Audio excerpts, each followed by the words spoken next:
येथील JP export आणि jewellery company जी आहे त्याचा एक सेल्स एक्झिक्युटिव्ह आणि त्यांचा एक स्टाफ हे बेंगलोर येथे राजकोटवरून सोने विक्री दागिने विक्रीसाठी गेले होते.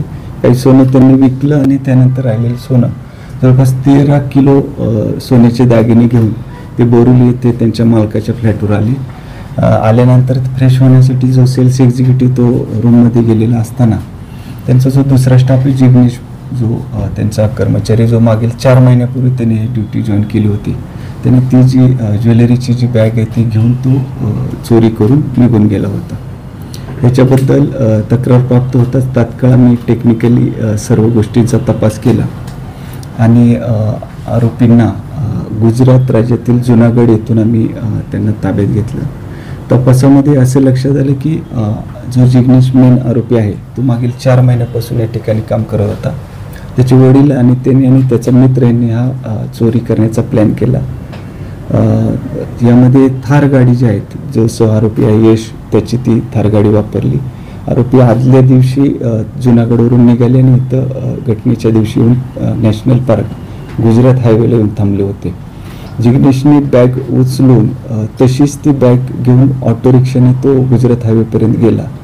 तिथून रिक्षा सोडली आणि थार गाडीमध्ये ते कंटिन्यू ड्राईव्ह करत जुनागड इथे पोहोचले.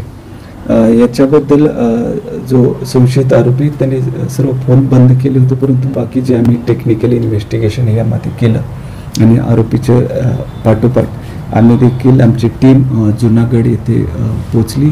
1.5 ते 2 तास त्यानंतर पोचल्यानंतर यश आणि जिग्नेश यांना पहिलं आम्ही ताब्यात घेतलं.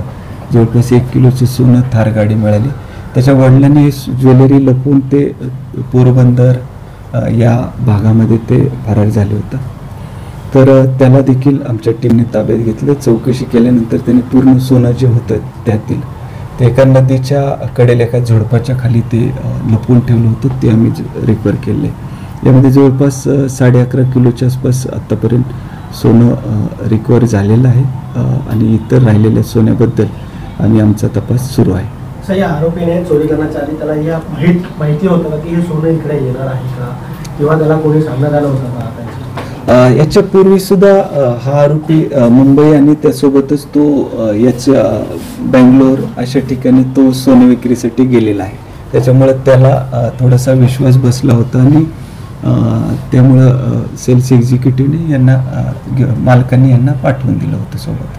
आरोपीचा बॅकग्राऊंड काय या आरोपीवरती असे यामध्ये जो मेन आरोपी आहे जिग्नेश त्याचे वडील जे आहे नाथाबाई म्हणून तर त्याच्यावरती एक 302चा एक गुन्हा आहे. त्याशिवाय प्रोहिबिशन आणि इतर सुद्धा त्याचं क्रिमिनल रेकॉर्ड यापूर्वीचे गुन्हे त्याच्यावर दाखल आहेत.